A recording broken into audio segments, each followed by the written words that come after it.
जय हिंद दोस्तों, आप सभी का स्वागत है आपके अपने YouTube चैनल पर।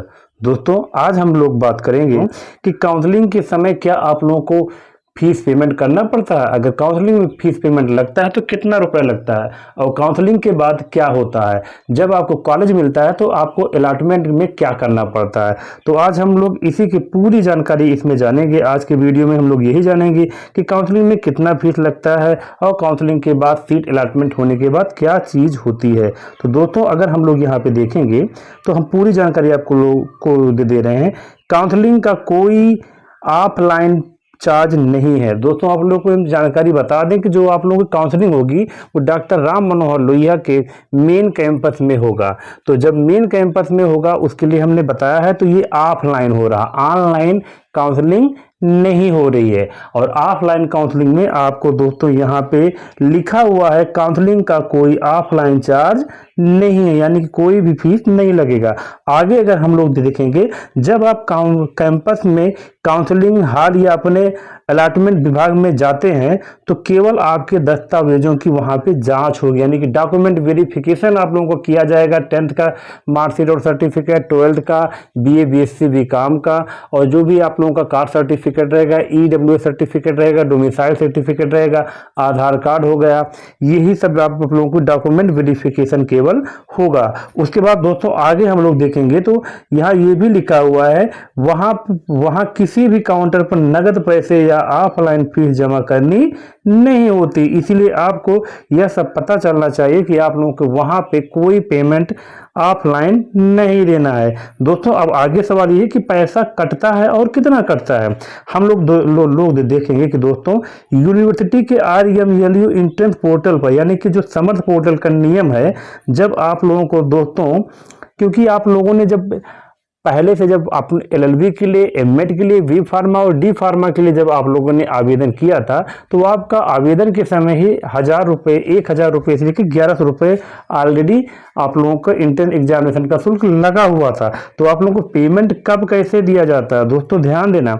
जब आप लोगों की सीट कन्फर्म हो जाएगी, यानी कि जब आप लोग वहाँ पे जाएंगे अपने डॉक्यूमेंट वेरिफिकेशन को कराने के बाद अपने रैंक के अकॉर्डिंग, जब आप लोगों को सीट अलॉटमेंट हो जाएगा, जब ऑफलाइन काउंसलिंग में आपके डॉक्यूमेंट सही पाए जाते हैं, तब एडमिशन ऑफिसर आपको एक एडमिशन स्लिप देता है, यानी एडमिशन स्लिप देता है। इसके बाद आपको अपनी सीट पक्की करने के लिए जब आप लोगों को, यानी कि वहाँ पे आपका, मान लीजिए आपका रैंक 1 है या 2nd है, आप लोगों को LLB का साकेत कॉलेज मिल गया या कोई और कॉलेज मिल गया, प्राइवेट कॉलेज में मिल गया, या फिर अवध यूनिवर्सिटी का मेन कैंपस मिल गया। जब आप लोगों को मेन कैंपस मिल जाएगा तो आप लोगों को वहां पर एक एडमिशन स्लिप दी जाएगी, वही आप लोगों का अलॉटमेंट लेटर रहेगा, यानी कि आपकी सीट कंफर्म हो गई है।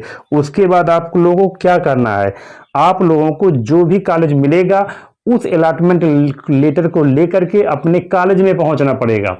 उस कॉलेज में आप लोगों को पहुंचने के लिए, अगर संक्षेप में कहा जाए, काउंसलिंग हॉल के अंदर अधिकारियों को पैसा नहीं देना है। जो भी पैसा कटेगा वह आपकी पढ़ाई की फीस होगी। इसके बाद आप लोग केवल जो पढ़ाई का फीस होता है वही केवल आप लोगों को देना रहेगा। और ये जिसे आपको अपने मोबाइल फोन और ऑनलाइन ट्रांसफर के, मतलब आप लोगों को जो समर्थ पोर्टल है, जब आप लोगों को अलॉटमेंट लेटर मिल जाएगा तो आप लोग को समर्थ पोर्टल पे आप लोगों को वहीं पर बगल पर शो करने लगेगा कि कितना फीस देना है। उसके बाद दोस्तों आप लोग को करना क्या है, जैसे अगर मान लीजिए आप लोग काउंसलिंग कराते हैं, आप लोगों को जब अलॉटमेंट लेटर मिल जाएगा तो उसके बाद आप लोगों को क्या करना है, RMLU के नियम के अनुसार काउंसलिंग में सीट आवंटित होने के बाद संबंधित कॉलेज में आपको रिपोर्ट करने और एडमिशन कंफर्म करने के लिए आमतौर पर आप लोगों को 3 से 5 दिनों का समय दिया जाता है, यानी कि आप लोगों को 3 से 5 दिनों का समय दिया जाएगा। आपको जब अलॉटमेंट हो जाएगा तो 3 से 5 दिन के अंदर आप संबंधित कॉलेज में पहुंच करके अपनी सीट को कंफर्म कर लेंगे। और यदि आपने हाल में दर्ज हुई काउंसलिंग में भाग लिया है तो समय सीमा की प्रक्रिया को इस प्रकार आप लोगों को पालन करना पड़ेगा। वहां पर सीट आप लोगों की कंफर्म कब होगी, उस कॉलेज में पहुंच करके आप लोगों का जो भी एलएलबी का बी फार्मा डी फार्मा के जो भी पेमेंट होता है आप लोगों का वहां पर पेमेंट देना पड़ेगा। काउंसलिंग का फीस नहीं देना है। हम एक बार फिर से आप लोगों को बता दें पेमेंट कितना देना है। आप लोग जब वहां पे जाएंगे तो जितना आप लोगों का एडमिशन का फीस लगेगा वो आप लोगों का फीस पेमेंट करना पड़ेगा। हर कॉलेज का अलग अलग पेमेंट है। उसके हम ऊपर हमने वीडियो भी बनाया था कि किस कॉलेज का कितना कितना फीस आप लोगों को लग रहा है। तो आप लोग जब उस कॉलेज में पहुंचेंगे तो आप लोगों को पेमेंट उसी कॉलेज में करना है। एडमिशन आधिकारिक मेरिट सूची आप लोगों को यूनिवर्सिटी जब भी किसी राउंड की काउंसलिंग सूची या अलॉटमेंट जारी करती है तो उसके साथ ही आप लोगों को एक अंतिम तिथि भी दी जाएगी। इस अंतिम तिथि के अंतर्गत आप लोगों को 3 से 5 दिन का समय मिलेगा। अगर आप 3 से 5 दिन के अंदर उस कॉलेज में नहीं पहुंचते हैं, उससे कॉलेज में नहीं पहुंचते हैं तो आप लोगों का जो आवंटन आप लोगों को जो अलॉटमेंट के माध्यम से जो भी कॉलेज मिला रहेगा वह स्वतः ही निरस्त हो जाएगा।